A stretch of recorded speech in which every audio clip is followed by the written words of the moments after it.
एक कोई मलेशिया में एक साहब बैठे हुए हैं, नाम नहीं लेता मैं,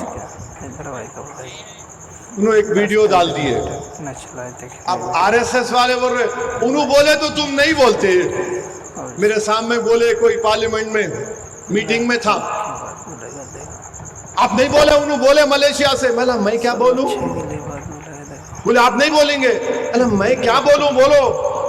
जो मलेशिया में बैठा हुआ है तुम उससे पूछो, जो भारत में बैठकर तुम्हारे नाक में दम कर रहा है, तुम्हारे सामने खड़ा है, उससे पूछो।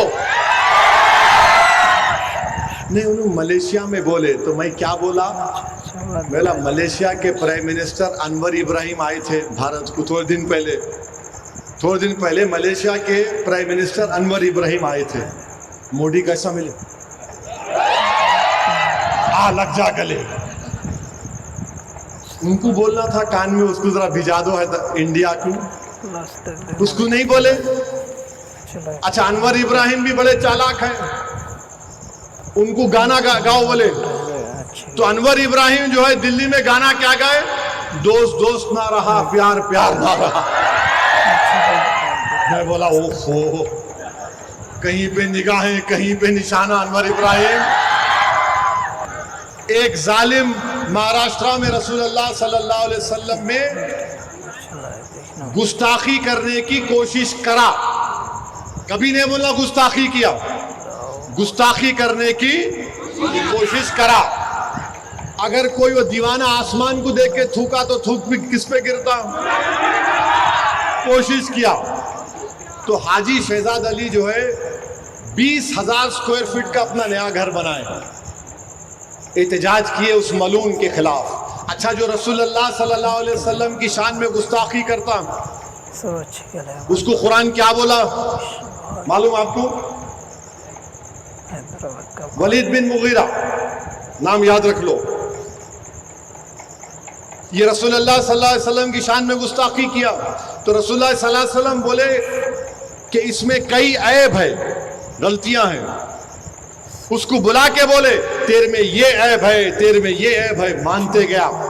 बाद में अल्लाह के रसूल सल्लल्लाहु अलैहि वसल्लम बोले तू अपने बाप की औलाद नहीं है, तू अपने नहीं कुरान में है ये, पूछो आप, तुम अपने बाप की औलाद नहीं है। वो अपनी जाके अपनी अम्मा से पूछा, अम्मा बताओ सही सही बोलो क्या ये सच है? तो बोले हाँ, मैं अपना मुंह काला करके तेरे को पैदा करी। तो जितने भी दुनिया में अल्लाह के रसूल सल्लल्लाहु अलैहि वसल्लम की शान में गुस्ताखी करने की कोशिश कर रहे हैं, वो तमाम के तमाम वलदुल हराम है। कुरान बोल रहा हूं मैं, अपनी कुरान की बात कर रहा हूँ, फ्रीडम ऑफ रिलीजन। तो खैर हाजी शहजाद अली एहतजाज किए, पुलिस को मेजर दिए, गड़बड़ हो गई, उन्होंने समझाए, पत्थर फेंक दिए। तो मध्य प्रदेश की पुलिस बुलडोजर ले जाकर 20,000 स्क्वायर फुट का घर तोड़ दिए, 20,000 स्क्वायर फुट का। हाजी शहजाद अली ने बयान दिया कि मैं अल्लाह के रसूल सल्लल्लाहु अलैहि वसल्लम की अजमत के लिए एहतजाज किया। एक 20,000 स्क्वायर फुट का घर क्या, ऐसे 10 घर मैं आका पर कुर्बान करता हूं। मगर मेरे भाई हाजी शहजाद अली का नुकसान हो गया। नए घर में सामान रख रहे थे, बीजेपी की जालिम हुकूमत ने घर को तोड़ दिया।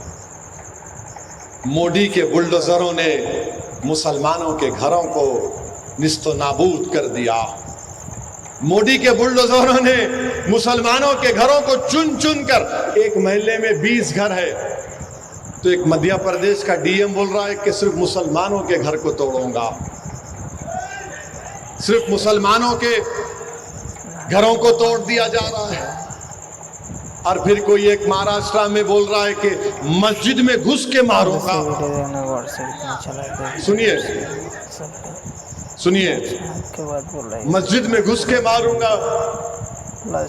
प्राइम मिनिस्टर, क्या कानून उस पर लागू नहीं होगा जो कह रहा है कि मस्जिद में घुस के मारूंगा? क्यों कह रहा है वो? क्योंकि जानता है कि मोदी इख्तिदार पर है, इसीलिए मस्जिद में घुस के मारूंगा। मेरे भाई, इस मुल्क में मुसलमानों के खिलाफ जो नफरत के मजाहरे किए जा रहे हैं, मैं बार बार कह रहा हूं, ये वही तारीख को दोहराई जा रही है जो हिटलर के जमाने में होती थी। हिटलर के जमाने में हिटलर यहूदियों पर ऐसा ही जुल्म करता था, इनके घर को तोड़ दो, इनके कारोबार को तोड़ दो, इनको मुल्क का दुश्मन करार दो, इनके खिलाफ पिक्चरें बनाओ। अब तो जजेस भी बोलना शुरू कर दिए, लॉर्डशिप भी बोलना शुरू कर दिए। मेरे भाई जागो, मुत्तहिद हो जाओ। ये नफरत जो मुसलमानों के खिलाफ पैदा कर दी गई है, अब कोई बोलने के लिए तैयार नहीं है। महाराष्ट्र में कोई सेकुलर पार्टी का लीडर उस जालिम के खिलाफ बोलने के लिए तैयार नहीं है जिसने हमारे आका मोहम्मद सल्लल्लाहु अलैहि वसल्लम के शान में गुस्ताखी करने की कोशिश की। सिवाय इम्तियाज जलील के कोई आवाज नहीं उठा रहा है।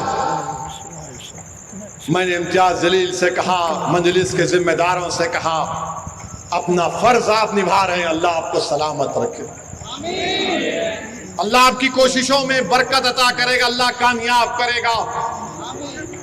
मेरे अजीज दोस्तों और बुजुर्गों, फिर आप ये भी देखते हैं कि लोग हमारे मुल्क में एक कानून बना रहे हैं, कोशिश कर रहे हैं कि वक्फ की जायदाद हमसे छीन ली जाए। मैं बार बार कह रहा हूं, बीजेपी वाले बोलते पूरे मुल्क में ओवैसी जाकर लोगों को उकसारा, उन्हें ही बोल रहा मस्जिदें छीन लेंगे, दरगाह छीन लेंगे, कब्रस्तान छीन लेंगे, ईदगाह छीन लेंगे, जमीनात छीन लेंगे। बीजेपी वालों, तुम मेरी सच्चाई का सामना नहीं कर सकते। मैं जानता हूं तुम्हारी हरकतें क्या हैं। ये जो कह रहा हूं भारत के मुसलमानों से कह रहा हूं, याद रखो, हमने एक बाबरी मस्जिद को खोया, और क्यों खोया बता रहा हूं आज तुमको। ये जो कानून मोदी लाए हैं, बिल लाए हैं, कानून नहीं बना अभी, इसमें वक्फ बाय यूजर है, यानी आप किसी चीज को इस्तेमाल करते हैं तो उससे उसके इस्तेमाल पर वो वक्फ हो जाती है। मिसाल के तौर पर एक कब्रस्तान है, तदफीन हो रही, वक्फ की हो जाती बरसों से। मस्जिद है, जिस अंग्रेजी का वर्ड है टाइम इमेमोरियल से आप नमाज पढ़ रहे हैं, वक्फ बाय यूजर है। ईदगाह है, तो अब मोदी क्या किए, वक्फ बाय यूजर को निकाल दिए, और मोदी ये बोल रहे कि आप रजिस्टर्ड डीड से अब आप वक्फ करना, यानी जितने वक्फ की प्रॉपर्टियां हैं 33,000 वक्फ की प्रॉपर्टी तेलंगाना में। तो मोदी ये बोल रहे हैं कि अब ये कानून जब खुदा ना खास्ता बन गया तो ये 33,000 वक्फ की प्रॉपर्टीज जो तेलंगाना में है, इसमें 90% के पास डीड नहीं है, रजिस्टर्ड डीड नहीं है, तो वो क्या होंगे, वक्फ नहीं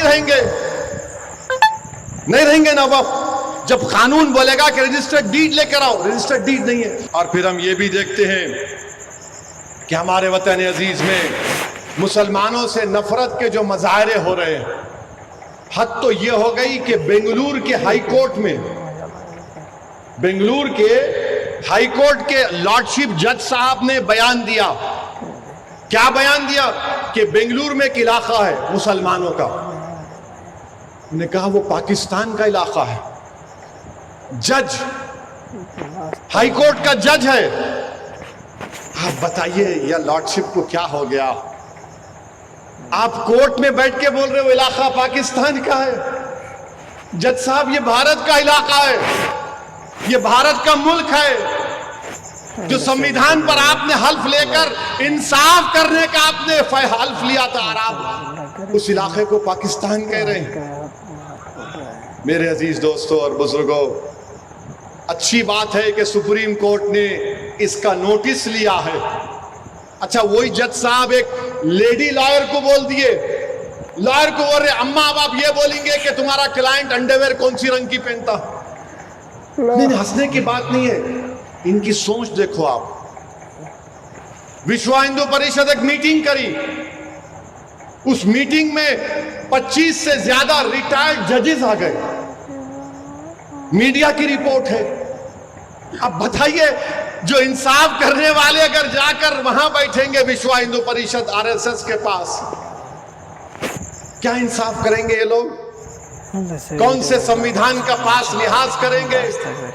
कौन सा कानून की बालादस्ती को सामने रखकर फैसला देंगे? मैं भारत के मुसलमानों से अपील कर रहा हूं, देखो इन चीजों को, महसूस करो इन चीजों को। और फिर हम नहीं देखते कि एक करीमनगर का एमपी है जो भारत की कैबिनेट में विजारत दाखिला का मंत्री है, करीमनगर में बोल रहा है कि भारत के मदरसों में AK-47 सिखाया जाता झाड़ू के साथ। अरे तुम होम मिनिस्टर हो, इतनी नफरत तुमको क्यों है करीमनगर के एमपी? AK-47 मदरसों में सिखाया जाता। राजा राम मोहन राय, मुंशी प्रेमचंद मदरसों में नहीं पढ़े थे? ये कह रहा है मदरसों में AK-47 सिखाया जाता। सुनो करीमनगर के एमपी, तुम्हारी आरएसएस आजादी की लड़ाई में कोई अदा नहीं की थी। आरएसएस के लोग मियां मिट्ठू बनकर बैठे थे, अंग्रेजों से कुर्बानियों ने दी। अंग्रेजों के खिलाफ लगाएंगे, अंग्रेजों के खिलाफ ये मदरसे वालों ने जिहाद का फतवा दिया था। सुनो करीमनगर के एमपी, करीमनगर के एमपी, अंग्रेजों के खिलाफ अल्लामा फजल हक खैराबादी ने जिहाद का फतवा दिया था। काला पानी की सजा अल्लामा फजल हक खैराबादी को हुई, उसी काला पानी में अल्लामा फजल हक खैराबादी का इंतकाल हो गया। सुनो करीमनगर के एमपी, तुम्हारी आरएसएस कुछ नहीं की भारत की आजादी की लड़ाई में। मुरादाबाद के वाली में दीन हजरत काफी जब फांसी के फंदे पर जा रहे थे तो मुस्कुरा रहे थे, नाते शरीफ पढ़ रहे थे। तुम नहीं जानते हमारी तारीख को करीमनगर के एमपी। तुमको इस्लामोफोबिया की एक बीमारी है, मुसलमानों से नफरत करना तुम्हारी फितरत है, और तुम्हारा प्राइम मिनिस्टर झूठा है। सबका साथ, सबका विकास, सबका विश्वास, और ये करीमनगर का इनका कैबिनेट का मंत्री AK-47 सिखाया जाता कहते। अरे तू कह का होम मिनिस्टर है, उस मदरसे में AK-47 निकाला तू? कौन से मदरसे में AK-47 है? हमारे मदरसों में मुड़ी, हमारे मदरसों में बच्चों को जबान से नरम गुफ्तगू करना सिखाया जाता। हमारे मदरसों में बच्चों को अल्लाह का खौफ पैदा किया जाता और मोहम्मद सल्लल्लाहु अलैहि वसल्लम पर मर मिटने का जज्बा सिखाया जाता है। ये हमारे मदरसे, इनवा के बोले AK-47। अच्छा AK-47, आप होम मिनिस्टर है ना, मणिपुर में 800 हथियार पुलिस के लेके भाग गए, अब तक नहीं मिले। अरे जाना वहां पे मणिपुर को तू।